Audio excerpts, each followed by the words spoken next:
Tu te trouves sur un bateau quand tu remarques de l'écume à proximité. On dirait qu'un énorme navire vient de couler à cet endroit, mais tu ne vois là aucun débris. De la vapeur s'élève au-dessus de l'eau et de grosses bulles apparaissent à la surface. Au bout de quelques minutes, tu vois un petit morceau de terre émerger juste sous tes yeux. Il libère des flammes et de la lave. Des millions de litres d'eau s'évaporent de la bouche du volcan. Terrifié, tu t'éloignes de cet endroit. Pendant les 3 prochaines années, le petit îlot couvert de volcans sortira lentement de l'eau. Chaque jour, il entrera en éruption et emplira le ciel de cendres noires. Lorsque la cendre se déposera, elle se mélangera à l'eau pour former un rivage. Cette éruption a duré 3 ans.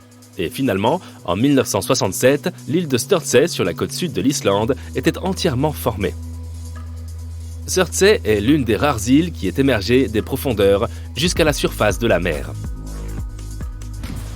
Mais il est presque impossible d'y accéder. L'île possède un écosystème unique.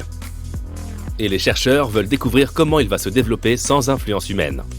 Seules quelques personnes au monde ont la permission de se promener sur cette île.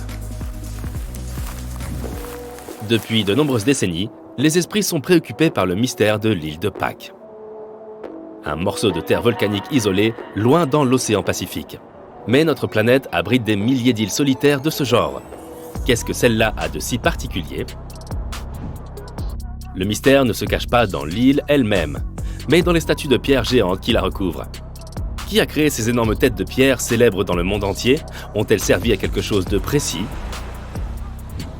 Rapa Nui, qui est le nom donné à l'île de Pâques par ses habitants, est aujourd'hui le territoire du Chili et se trouve dans le sud de l'océan Pacifique.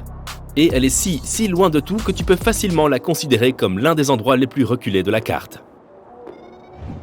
Le seul moyen de transport qui puisse t'y emmener est l'avion. Si tu désires accéder à cette destination, tu devras passer 5 heures à bord d'un vol de Santiago jusqu'à l'île de Pâques. Ces statues portent le nom de Moai. Elles ont commencé à être sculptées entre le XIIIe et le XVe siècle. Les sculptures de Rapa Nui sont facilement reconnaissables grâce à leur visage particulier. Elles ont de longs nez, des mentons volontaires, des oreilles rectangulaires, de lourds sourcils et des yeux profondément enfoncés. Il est assez curieux que leurs narines se recourbent comme elles le font. Au début, les gens pensaient que les statues n'étaient composées que de leur tête. Mais à leur grande surprise, il s'est avéré que des corps complets étaient rattachés à celles-ci. Cela n'a été découvert que lors de fouilles récentes, en mai 2012. Les corps étaient simplement cachés sous terre.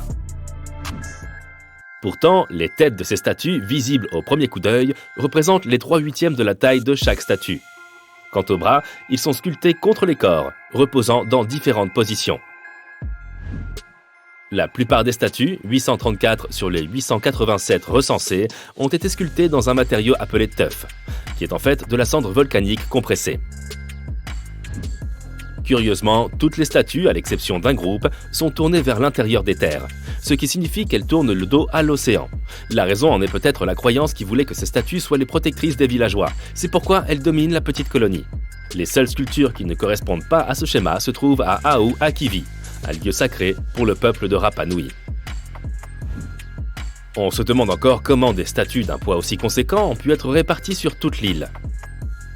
De plus, en 1722, les premiers Européens n'y ont rencontré qu'une petite population locale, comprenant entre 1,5 millier et 3 000 individus. Comment un nombre si réduit pourrait-il expliquer les centaines de statues présentes sur l'île ? Le mystère qui entoure la façon dont les Rapa Nui sont parvenus à déplacer ces statues a mis les chercheurs au défi pendant bien longtemps. Dans les années 80, certains ont même décidé de recréer une de ces statues et d'étudier la possibilité de la déplacer ensuite. Plusieurs décennies ont passé et un autre groupe de chercheurs américains a suggéré que les habitants de l'île auraient pu attacher des cordes autour des énormes statues et les mouvoir ainsi en reproduisant une sorte de marche. Ils ont étayé leur théorie par la pratique en déplaçant une réplique grandeur nature au moyen de cette méthode. En fait, leur idée pourrait expliquer pourquoi le folklore de Rapa Nui affirme que les statues étaient capables de marcher grâce à leur magie. Et elle explique bien sûr la façon dont les statues ont été transportées à l'endroit prévu. Notre prochain arrêt se trouve au Brésil, bien loin de Sao Paulo. C'est là que tu peux trouver une île à laquelle il est presque impossible d'accéder. Mais si tu y parviens, il est peu probable que tu la quittes un jour. On l'appelle l'île aux serpents. Il n'y a aucun autre endroit sur la planète où l'on trouve une telle concentration de ces reptiles. Ils sont les seigneurs et maîtres de l'île, car aucun autre animal ne peut survivre parmi eux. Les serpents qui se trouvent ici figurent parmi les espèces les plus venimeuses au monde, les trigonocéphales insulaires. Leur venin est extrêmement puissant et agit très rapidement. Si tu laisses ce reptile mordre un morceau de viande crue, par exemple, l'endroit autour de la morsure commencera à fondre. C'est super encourageant. Imagine que tu te trouves sur cette île et que les serpents ne te mordent pas. Bon, la chose la plus intéressante que tu puisses y trouver est un vieux phare. Il est caché par le feuillage dense de la jungle environnante. Des gens ont vécu sur cette île il y a très longtemps, et la rumeur prétend que les derniers gardiens se trouvaient dans le phare lorsque les serpents ont fait irruption. Personne n'y a vécu depuis. La façon dont ces serpents uniques sont apparus sur l'île reste un mystère. La légende la plus répandue voudrait qu'un pirate soit venu ici il y a longtemps. Il aurait caché son trésor quelque part sur l'île, puis aurait laissé quelques serpents à l'endroit où le coffre était caché. Le pirate espérait que les reptiles éloigneraient les curieux de son or et de ses joyaux. Mais depuis, ces quelques serpents ont réussi à accroître leur population de plusieurs milliers. Et il paraît que certains d'entre eux portent des bijoux. Non, là je plaisante. Même si tu voulais te rendre sur l'île, pour une raison ou pour une autre, sache que les gardes-côtes t'en empêcheraient. Seules quelques personnes, affublées de combinaisons de protection spéciales, peuvent s'y rendre pour mener des recherches scientifiques. Suzy arrive à bord d'un petit bateau. Dès qu'elle met pied à terre, elle se met à filmer en direct sur son téléphone. Partout sur l'île, elle enregistre des poupées suspendues à des arbres. Elles ont toutes des vêtements, des tailles et des visages différents. On compte environ une douzaine de ces jouets effrayants sur chaque arbre.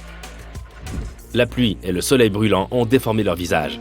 Elles sont recouvertes de mousse et de verdure et ont pris des formes sinistrement effrayantes. Il y a des rumeurs selon lesquelles elles prendraient vie la nuit. Tu veux vérifier ? Écrit l'un des abonnés. Pas de problème, rétorque Suzy. Le soleil descend sous l'horizon et l'obscurité s'abat sur la forêt. Suzy se promène parmi les arbres. La lune éclaire son chemin. Elle fait un feu pour se réchauffer. À ce moment-là, elle entend un bruit étrange. Elle remarque des mouvements du coin de l'œil. Son téléphone s'éteint. Suzy lève les yeux et voit qu'une des poupées, éclairée par les flammes, tourne la tête dans sa direction. Elle hurle et s'enfuit de cet endroit en courant. Bien sûr, la poupée n'a pas bougé. On peut remarquer un petit oiseau posé derrière sa tête. Quelques jours plus tard, Suzy a découvert qu'un habitant de Mexico s'était installé sur l'île dans les années 50 et l'avait remplie de jouets. Après avoir récupéré des poupées dans les décharges et les canaux de l'île, il a passé plusieurs années à décorer chaque arbre. Au début, cela avait l'air étrange et excitant pour les touristes. Puis, à mesure que les poupées ont commencé à vieillir et à pourrir sur place, cet endroit est devenu encore plus attrayant. Il existe plusieurs mythes sur les raisons de l'obsession de cet homme. Bon, Suzy en a assez de ces mystères et de ces endroits glauques. Maintenant, elle aimerait admirer quelque chose de majestueux créé par la nature. Elle se rend dans le parc national de Sequoia, en Californie, où poussent les arbres les plus hauts. Elle admire Bush Bay, l'un des plus grands arbres du monde, un séquoia géant. On l'appelle le général Sherman, et il a environ 2000 ans. Le seul volume de cet arbre est comparable à la moitié de celui d'une piscine olympique. En dépit de son âge, ce n'est toutefois pas le plus vieux. On trouve des séquoias dans le parc qui sont apparus il y a 3000 ans. Et l'arbre le plus haut du monde pousse ici, en Californie. C'est encore une fois un séquoia, répondant au nom d'Hyperion. Il représente près d'un tiers de la hauteur de la tour Eiffel. Imagine la vue qu'on peut avoir depuis la cime de l'arbre. À présent, Suzy se rend sur l'île de Madagascar. Elle y va pour voir des baobabs uniques. On dirait que quelque chose les a arrachés du sol, les a retournés et les a replantés là. Les baobabs font partie des arbres les plus majestueux au monde, et un grand nombre se trouve ici, dans l'allée des baobabs. Mais tu peux aussi en voir en Australie, ainsi qu'en Afrique du Sud. Leurs troncs sont semblables à des éponges. Ils se dilatent et absorbent l'humidité pendant la saison des pluies. Les éléphants aiment particulièrement la boire. Ils arrachent les parties du tronc et les mâchent pour étancher leur soif. La nuit, des fleurs éclosent sur les baobabs. Elles exhalent un parfum de lait caillé et attirent les chauves-souris. Mais la chose la plus intéressante est que le baobab ne se dessèche pas pour finir par tomber comme les autres arbres à la fin de sa vie. Il s'effrite, se tasse et laisse un tas de débris derrière lui.